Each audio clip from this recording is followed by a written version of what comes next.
When people imagine architecture in space, they usually picture something familiar placed in an unfamiliar setting. A city under a dome, a station with windows, gardens, and bright corridors.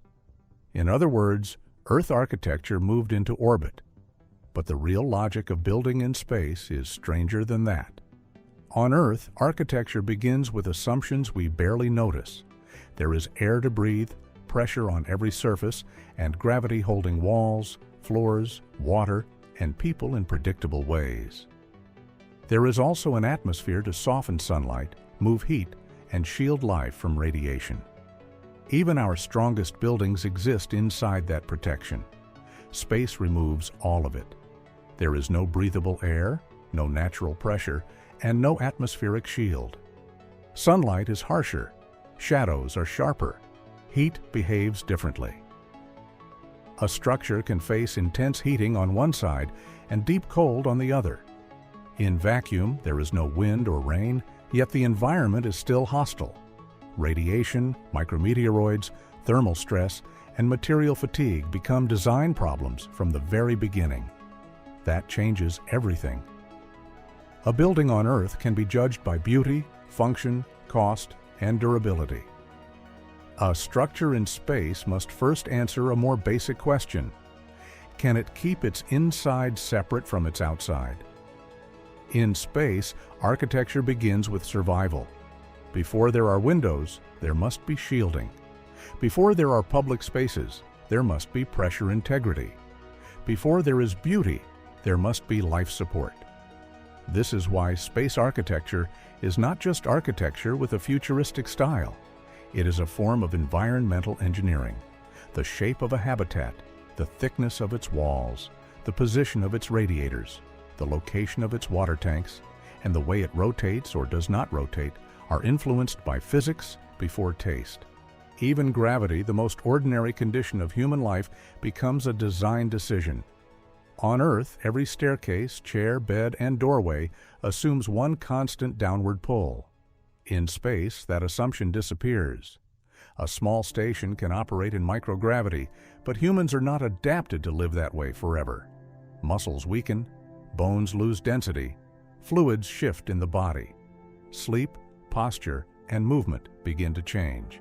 So a serious long-duration habitat may need artificial gravity, not because it sounds advanced, but because the human body is difficult to redesign. That leads to one of the most important ideas in space construction. A real home in orbit may need to rotate. A rotating habitat uses centrifugal force to imitate gravity along its inner surface. That means space architecture may favor rings, wheels, and cylinders over the towers and stacked floors of Earth. The geometry is not decorative, it is physiological. A structure may look unusual because physics leaves few comfortable alternatives. Then there is radiation, one of the most serious barriers to living beyond Earth. Our planet's atmosphere and magnetic field protect us from much of the high-energy radiation that fills space. Outside that protection, exposure becomes a chronic design problem. A future habitat may need thick shielding made from water, ice, regolith, or layered industrial materials. In space architecture, a wall may also be a reservoir. A ceiling may also be a shield. Distance changes architecture too. On Earth, buildings are supported by roads, power grids, pipelines, ports, and farms. A structure in space may be months away from heavy resupply. That means redundancy matters, repairability matters, recycling matters. Air, water, heat, nutrients, and materials all have to move in loops. In that sense, the first true buildings in space may behave less like buildings and more like miniature worlds. They will need circulation systems, like organisms, thermal control like machines, agriculture like ecosystems, and psychological comfort like homes. Because people may live inside them for years, these structures cannot be temporary containers. They must support not only survival, but routine, sanity, and meaning. On Earth, architecture usually occupies a world that already exists. In space, Architecture may have to create the world first. It must provide pressure, gravity, shielding, climate, rhythm, and often even the visual illusion of openness. In a very real sense, building in space means building the conditions of life from the ground up. If we go out there for long enough, we will not simply need places to visit. We will need places that can hold a civilization. If humanity ever begins to live beyond Earth in a serious and lasting way, the first true homes in space will probably not look like rockets, capsules, or temporary stations. They will look like engineered environments built around a difficult truth. Human beings do not merely travel through environments. We are shaped by them. A short mission can tolerate discomfort. A permanent settlement cannot. For days or even months, people can accept cramped modules, microgravity, and the feeling that daily life is being improvised inside a machine. But if the goal is not just to visit space, but to remain there, the design logic changes completely. A place intended for long-term life cannot behave like a vehicle. It has to behave like a habitat. That distinction matters. The International Space Station is one of the greatest engineering projects in history, but it is not yet a true model for permanent civilization in orbit. It is a laboratory, an outpost, a machine for science and survival.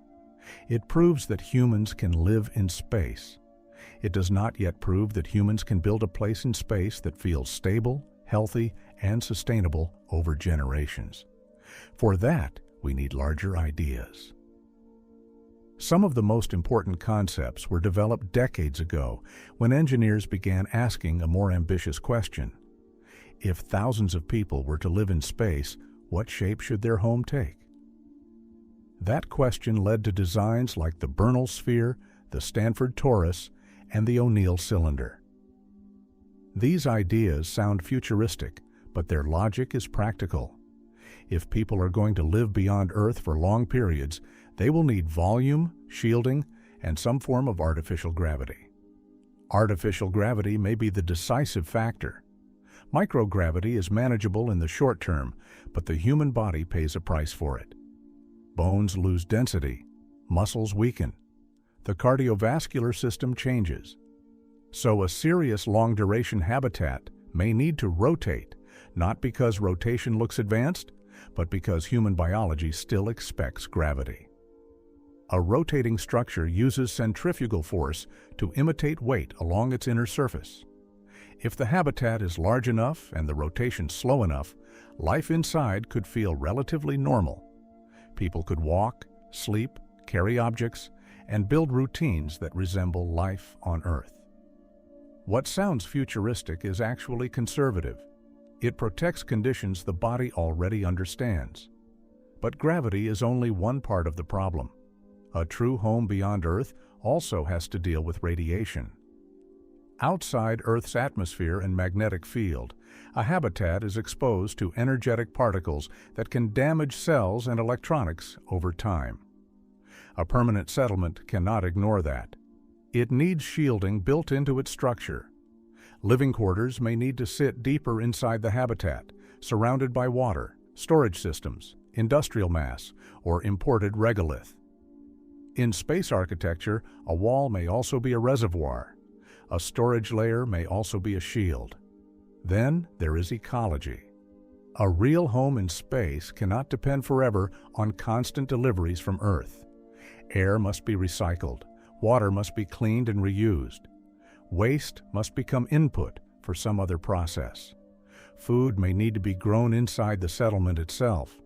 This is why the first real homes beyond Earth may be much larger than most people imagine. It is difficult to create a healthy world in a small box. A larger habitat allows separation between living quarters, machinery, agriculture, storage, and repair systems. It also allows margin, and margin is what keeps complex systems from becoming fragile. That is one reason concepts like the O'Neill cylinder remain so powerful. A settlement several kilometers long, rotating slowly enough for comfort, could provide broad interior surfaces, controlled light cycles, and room for real community life. Not because engineers want to imitate Earth in a sentimental way, but because Earth-like conditions are efficient for human biology. The phrase "home beyond Earth" sounds poetic, but the engineering behind it is not poetic at all. How do you control heat in vacuum? How do you repair impact damage without losing pressure? How do you keep a rotating structure balanced? How do you design a closed ecosystem that remains stable for years? These are not secondary questions. They are the architecture. A permanent habitat in space is not just a shell around human life. It regulates, protects, recycles, and stabilizes. The first true homes beyond Earth will not be built for spectacle. They will be built around ordinary human needs that become extraordinary in space. Air to breathe, water to drink, warmth, rhythm, protection, space to move, a sense that tomorrow can resemble today. That is what will turn orbit from a place we visit into a place we can belong to. Once the first true habitats exist in space, the next step is easy to imagine and difficult to build. A station becomes a settlement begins to grow, and over time, what was once an outpost starts to behave like a city. That transition matters because a city is not just a larger structure. A city is a system of systems. It is movement, storage, energy, maintenance, repair, housing, food, communication, and routine, all layered together in a way that can keep functioning even when individual parts fail. On Earth, cities seem natural because the planet hides most of their support systems. Roads, grids, pipes, ports, warehouses, farms, and supply chains stretch far beyond the skyline. In orbit, none of that can remain invisible for long. An orbital city would have to make its dependencies explicit. It would need docking systems for cargo and transport, pressurized residential zones, industrial sections separated from living areas, power generation, thermal control, water recovery, air processing, storage for shielding mass and spare parts. And because every kilogram launched into space is expensive, the city would need to be efficient without becoming fragile. That balance may define orbital urban design more than style ever will. The earliest orbital settlements will probably not be built as cities all at once. They may begin as clusters of specialized modules. One area for habitation, another for manufacturing, another for agriculture, another for docking and logistics. But once enough people live there, a new requirement appears: continuity. People do not thrive in places that feel permanently temporary. They need predictable routes, stable rhythms, quiet spaces, shared spaces, and some sense that daily life is not being held together by improvisation. That is when infrastructure starts to become urban. Corridors become streets, transit loops become neighborhoods, docking schedules begin to shape the pulse of work and rest. Maintenance stops being background labor and becomes one of the city's central functions. One reason orbital cities are plausible is that industry may move into space before ordinary civilian life does. That may sound backward, but it makes engineering sense. Microgravity can be useful for some forms of manufacturing. Vacuum can be useful for certain industrial processes. And once large-scale construction begins off Earth, it becomes easier to assemble structures in orbit than to launch every finished component from the ground. So an orbital city may begin not as a dream of urban life, but as an industrial platform. Shipyards, material processing, fuel depots, assembly yards for structures too large to build on Earth. Then the workers who maintain those systems need permanent housing. Then those workers need services. Then families, education, medicine, recreation, and long-term planning begin to appear. That is how cities usually happen, not because someone wants a skyline, but because complexity accumulates. Energy would shape everything. A city in orbit has no underground gas lines, no nearby rivers for cooling, and no atmosphere to blur the difference between hot and cold. It must collect power, distribute it, and shed waste heat with extreme care. Solar power is the obvious candidate near Earth, but collecting power is only part of the problem. Using energy creates heat, and in space, heat cannot simply blow away. It has to be radiated into the dark. That means large radiators may become as important to orbital cities as roads are to cities on Earth. Transportation inside the city would matter too. A very small station can be crossed in minutes. A large orbital settlement cannot rely on everyone floating through a few narrow passages. Once a habitat reaches real urban scale, movement becomes design. There may be transit spines, cargo loops, service shafts, pressure-separated districts, and emergency isolation zones.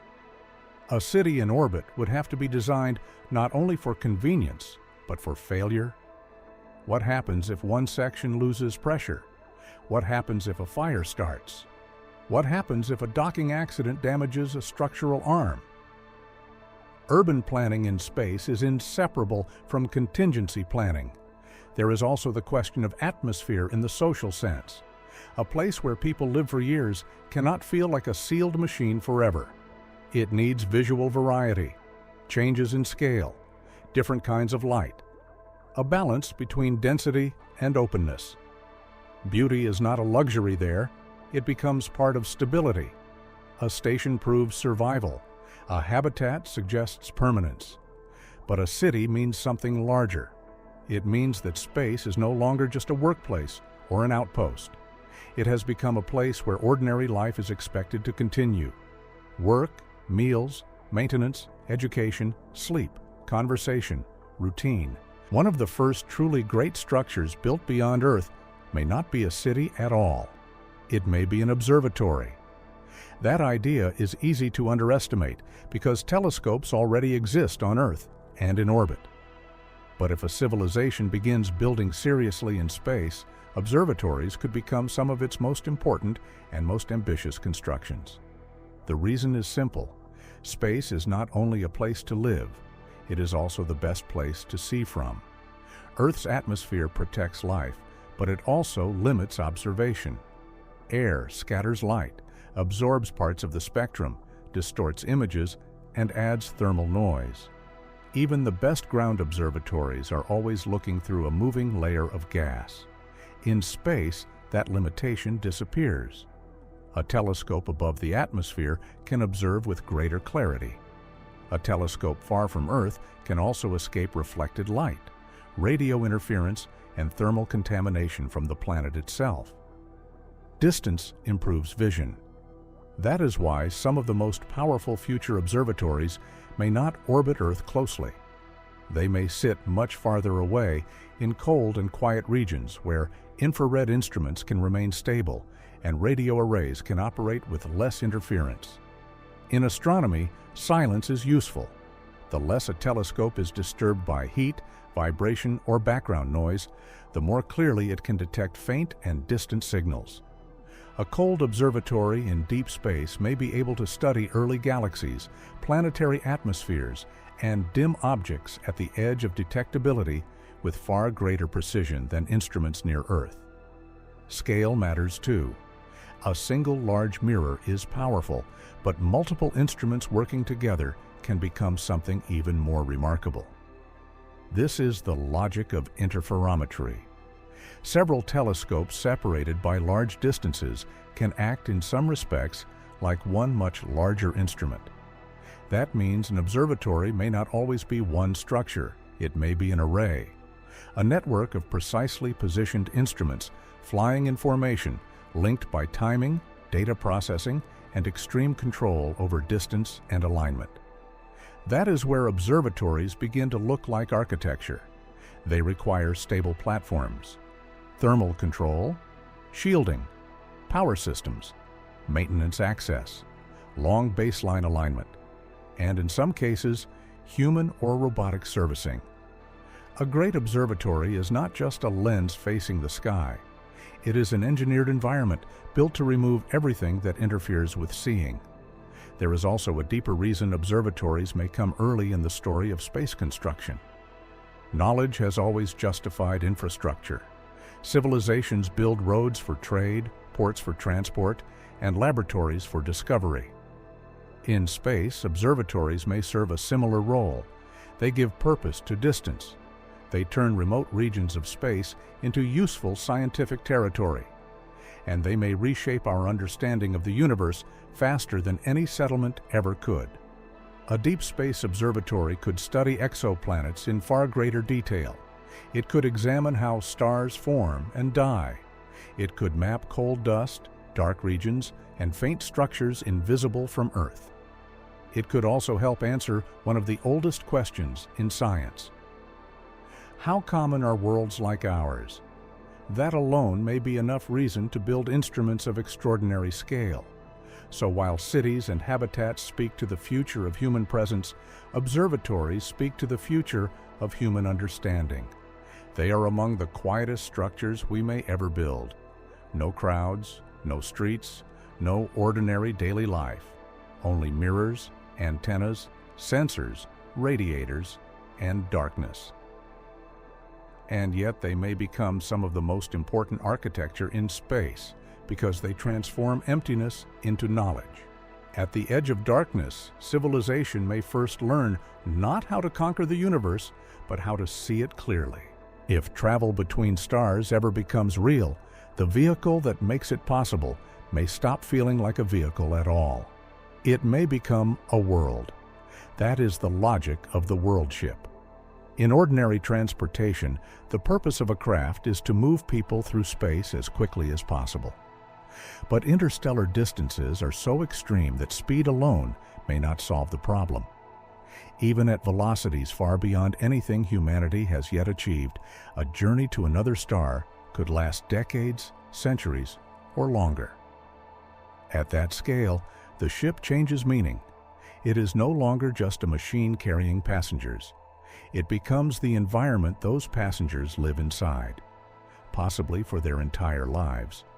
That is why a world ship is not best understood as transportation. It is architecture under motion.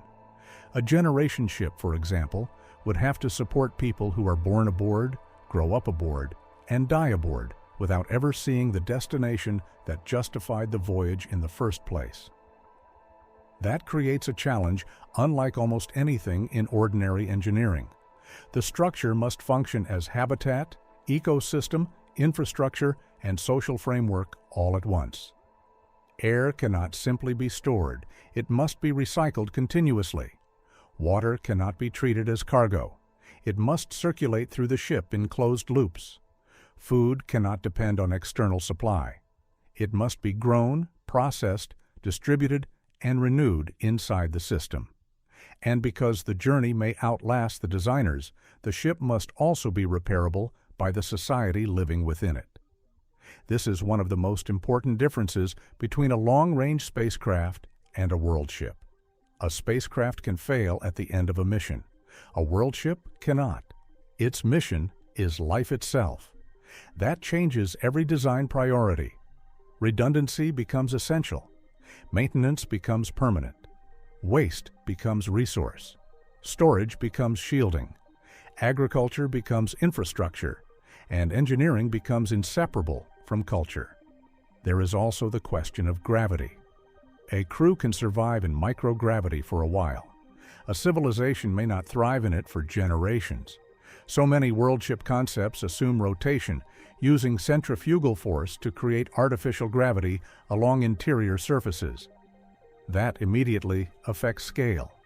A small spinning craft may produce gravity, but if it rotates too quickly, people may become disoriented. A larger structure can rotate more gently and feel more stable. That means an interstellar vessel designed for permanent life may need to be enormous. Not because engineers want grandeur, but because comfort and biology demand space. Then there is psychology. A world ship is not just a sealed technical system. It is a human environment under conditions of extreme isolation. The people aboard would know that outside the hull there is no rescue, no nearby port, and no practical return home. That makes social design as important as mechanical design. The settlement would need routines, institutions, education, medicine, governance, and shared meaning.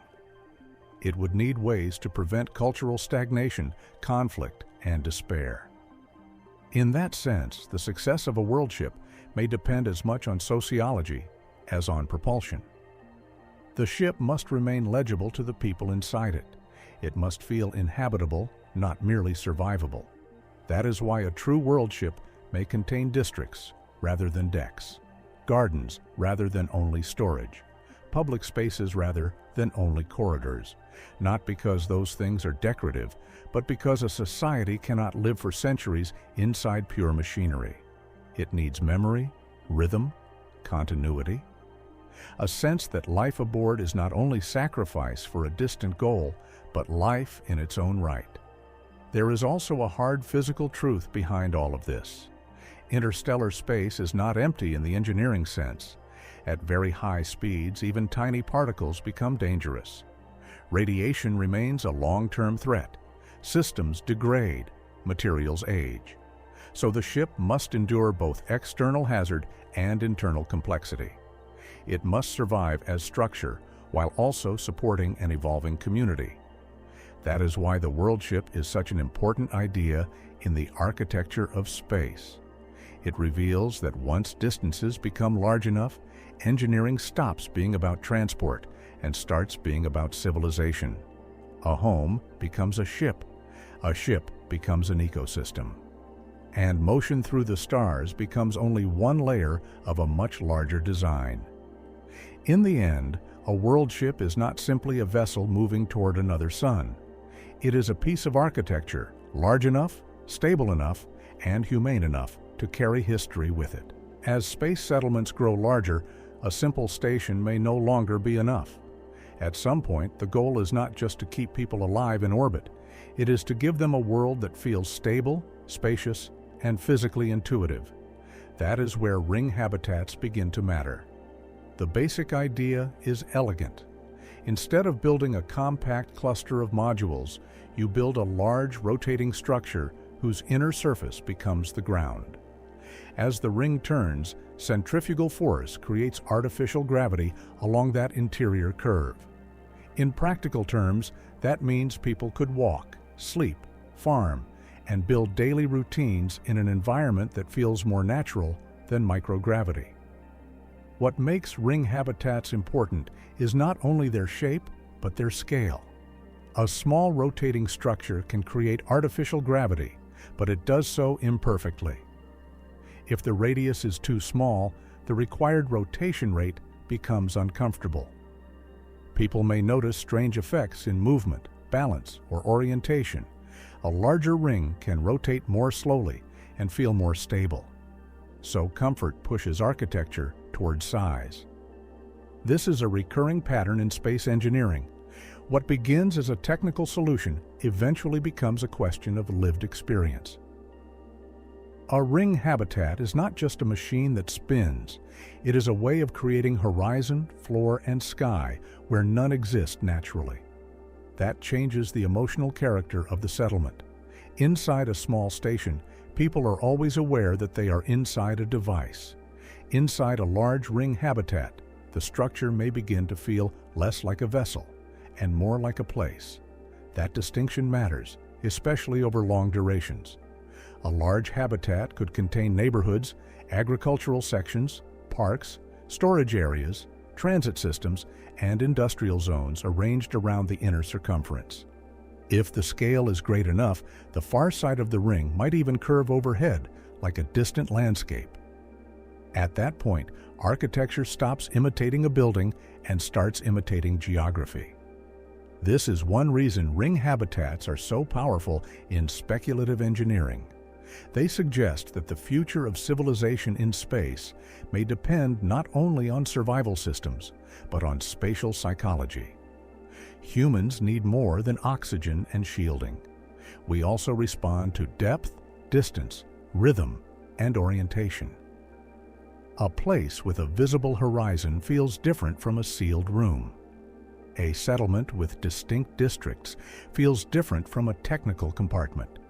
A walk beneath a long arc of light feels different from floating through a tunnel.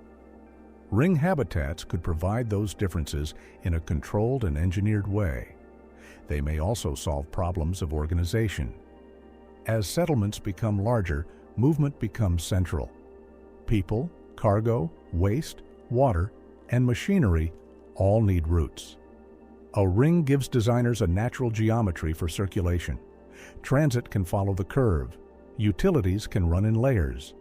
Residential, agricultural, and industrial functions can be separated while still remaining connected. That kind of order matters. Complex systems survive longer when their layout supports maintenance as well as daily life. There are, of course, serious challenges. A large rotating habitat experiences structural stress across its full circumference. Materials must withstand constant tension. Rotation must remain balanced.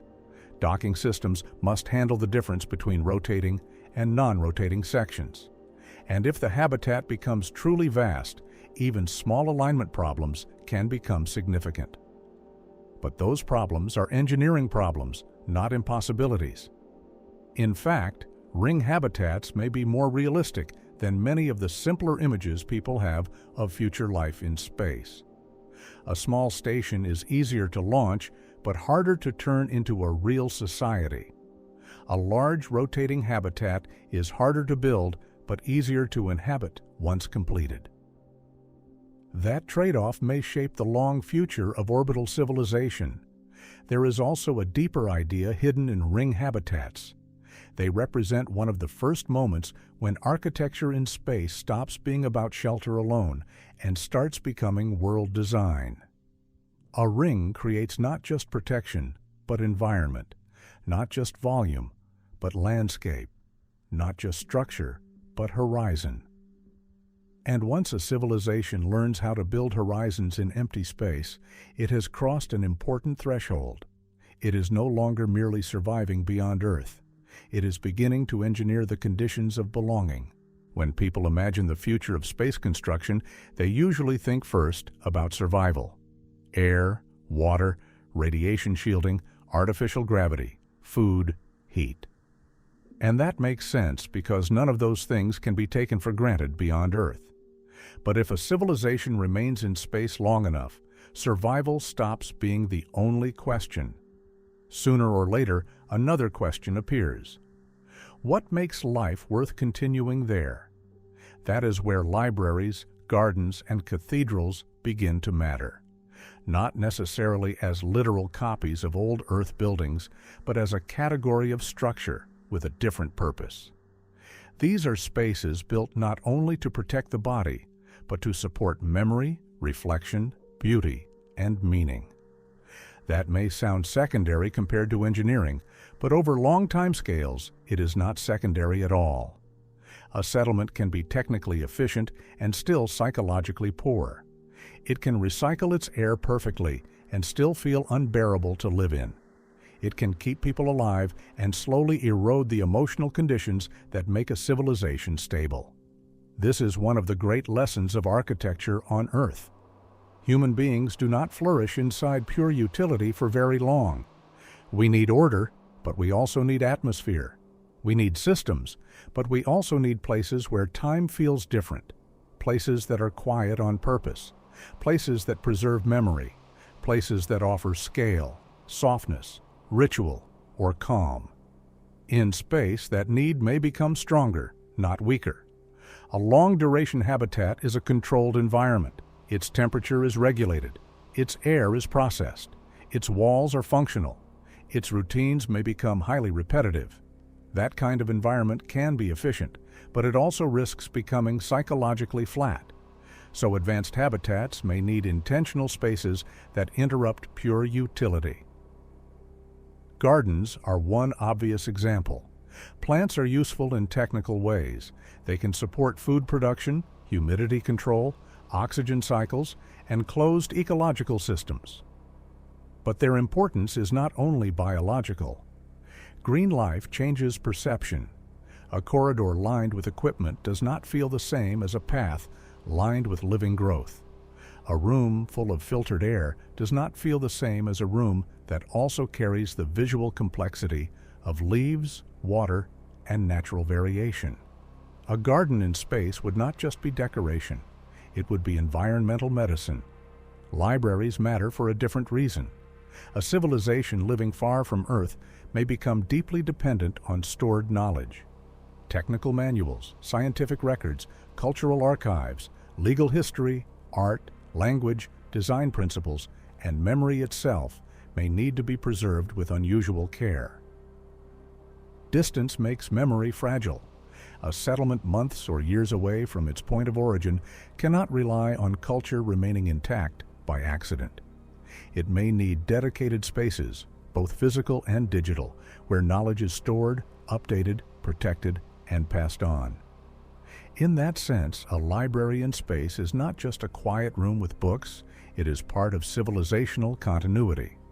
Then there are cathedral-like spaces. This does not have to mean religion in any narrow sense, it means architecture built around awe, stillness, and scale. A high chamber, a long quiet hall, a window facing the stars, a memorial space, an observatory court, a place designed to slow thought. Civilizations repeatedly build such places because technical life alone does not satisfy the whole structure of human experience. In a sealed habitat, this may matter even more.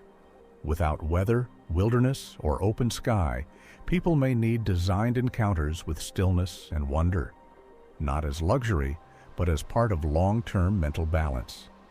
There is also a practical side to all of this. Stress accumulates in closed systems. Crowding increases conflict, monotony reduces resilience. A settlement that offers no variation in mood, sound, or scale becomes harder to govern and harder to love. So culture becomes infrastructure. A garden is not only beauty, it is stress reduction. A library is not only memory, it is stability. A cathedral-like chamber is not only symbolism, it is psychological depth built into structure. This may be one of the most human parts of cosmic architecture. The farther civilization moves into space, the more it may discover that survival systems alone are not enough. A habitat that lasts for centuries must preserve more than metabolism. It must preserve meaning. That is why the future of space construction will probably include places that seem, at first glance, unnecessary. Quiet halls, living gardens, archives, ceremonial rooms, public spaces designed not for efficiency, but for attention. And perhaps that is exactly the point. Once a society begins building such places in orbit or deep space, it is no longer merely solving the problem of existence beyond Earth. It is beginning to admit something more ambitious, that life in space is not only something to endure. As space industry grows larger, a civilization may eventually face a new limit. Not a limit of land, not even a limit of raw materials. A limit of energy.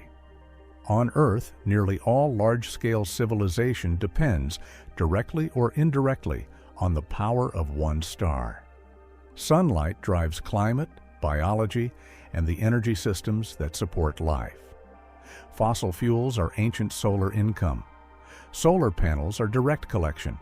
Wind and water are downstream effects of the same source.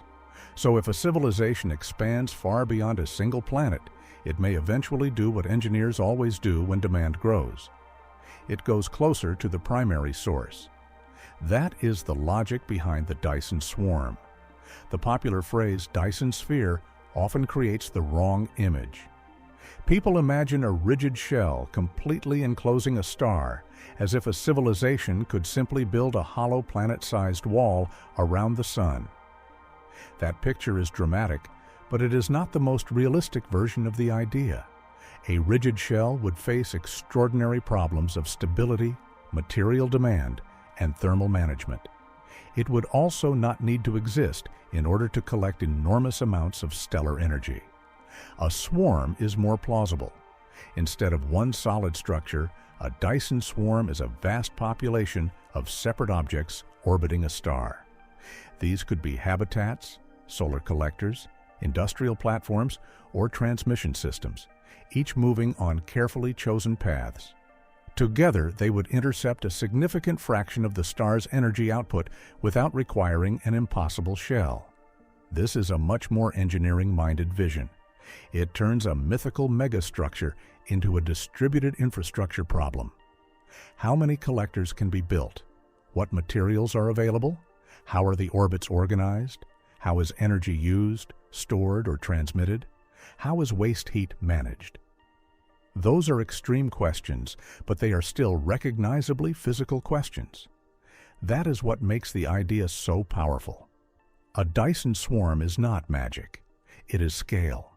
If a civilization has access to asteroid resources, automated manufacturing, orbital industry, and long timescales, then building millions of independent solar structures may be more realistic than building one grand object. The result would still be astonishing. Not a shell around a star, but a cloud of purpose-built structures gradually transforming starlight into usable power. And the amount of available energy would be almost beyond ordinary imagination. That matters because energy determines what can be built. With enough energy, habitats can be larger, industry can be heavier, data systems can be denser, transport can be more ambitious. Computation, cooling, manufacturing, and long-duration support systems all become easier to sustain. In that sense, a Dyson swarm is not only an energy project, it is an architectural threshold. Below that threshold, civilization builds habitats, stations, and cities within tight limits. Beyond it, civilization may begin building on stellar scales. There is also a deeper reason why the idea matters. A swarm changes the relationship between civilization and its star. On a planet, sunlight arrives whether or not anyone is ready to use it. In a Dyson swarm, starlight becomes organized, captured, redirected, integrated into the structure of civilization itself. The star stops being a distant background object and becomes active infrastructure. This is one of the clearest examples of engineering becoming cosmological. The design problem is no longer how to build one settlement safely. It is how to coordinate vast numbers of structures in a stable orbital economy around a star. That introduces new forms of complexity. Orbital mechanics becomes civil planning. Heat rejection becomes large-scale design. Resource extraction becomes a continuous industrial flow. Maintenance may be performed by autonomous systems over centuries. None of that is simple, but none of it is beyond physics either, and that may be the most interesting part. The Dyson swarm is often treated as science fiction decoration, but in its distributed form, it is really a serious thought experiment about what happens when energy demand, industrial capability, and time all increase together. It asks what civilization becomes when it no longer treats space as empty distance, but as buildable structure. A single habitat changes where life can exist. A ring habitat changes what a horizon can be. A worldship changes what a moving society can look like. A Dyson swarm changes what scale itself means. It is the moment when architecture is no longer measured against cities or planets, but against the output of a star. And once that becomes conceivable, the universe begins to look less like a backdrop and more like a field of future construction. If a Dyson swarm represents the moment when a civilization begins engineering on the scale of a star, then stellar engines represent something even more extreme. They ask a question that seems almost absurd at first. What if a civilization did not simply orbit its star? What if, over immense spans of time, it tried to move it? This is the logic behind stellar engines. Not engines in the familiar mechanical sense, with pistons, fuel tanks, or exhaust systems, but vast structures designed to produce a tiny continuous force on a star itself. The idea sounds impossible because stars are so massive that ordinary intuition simply breaks down. Yet, in principle, physics does allow momentum to be transferred on stellar scales. The most famous example is the Shkadov thruster. Its logic is surprisingly simple. Place a gigantic reflective structure near a star in such a way that part of the star's radiation pressure is redirected asymmetrically. Because light carries momentum, reflecting more radiation in one direction than another creates a minute net force. That force would be unimaginably small by everyday standards, but if it were applied continuously for millions of years, it could gradually alter the motion of the star. This is one of the strangest ideas in speculative engineering because it is both outrageous and physically grounded. It does not violate known laws. It simply operates on scales and timescales so large that human intuition struggles to hold them. That is what makes stellar engines interesting. They reveal a version of engineering in which patience becomes as important as power. On Earth, most engineering is judged in years, decades, or at most centuries. A bridge must stand, a city must function, a power grid must remain stable. But a stellar engine belongs to another category entirely. It assumes that a civilization can plan across geological or even astronomical time. It assumes continuity of purpose, continuity of knowledge, continuity of industrial capacity. In that sense, the real difficulty may not be physics. It may be civilization itself. Can any society remain coherent enough, or at least inheritable enough, to maintain a project whose payoff lies millions of years in the future? That question may matter more than the mirror. There are also more speculative ideas connected to stellar engineering, such as starlifting, the controlled removal of matter from a star for use as fuel or raw material. Again, this sounds like fantasy at first, but the physical concept is not completely arbitrary. Magnetic fields, radiation pressure, and extreme plasma control could, in principle, allow an advanced civilization to extract some fraction of stellar material. Why would anyone attempt that? Because stars are not only sources of energy, they are reservoirs of matter. If civilization expands far enough, the distinction between energy infrastructure and resource infrastructure may begin to blur. A star could become not just something to orbit, but something to manage. That thought marks the edge of almost all ordinary engineering language. At this scale, the largest machines ever imagined are no longer built around cities, habitats, or even planets. They are built around the long-term flow of stellar energy and momentum. And yet the laws involved are still familiar. Radiation pressure, gravity, orbital mechanics, mass flow, momentum transfer. The physics remains continuous, only the scale becomes difficult to comprehend. That continuity matters. It means the path from station to habitat, from habitat to city, from city to swarm, and from swarm to stellar engine is not a jump from science into fantasy. It is a progression in scale, complexity, and patience. Of course, that does not make stellar engines practical in any near-term sense. They belong to the far horizon of thought. But horizons matter. They help define what architecture becomes in a universe this large. At some point, the question is no longer how to protect life inside a structure. It is how a structure might influence the motion of an entire solar system over time. That is not architecture as shelter. It is architecture as cosmic intervention. A stellar engine may never be built by humanity. Perhaps no civilization ever reaches that threshold.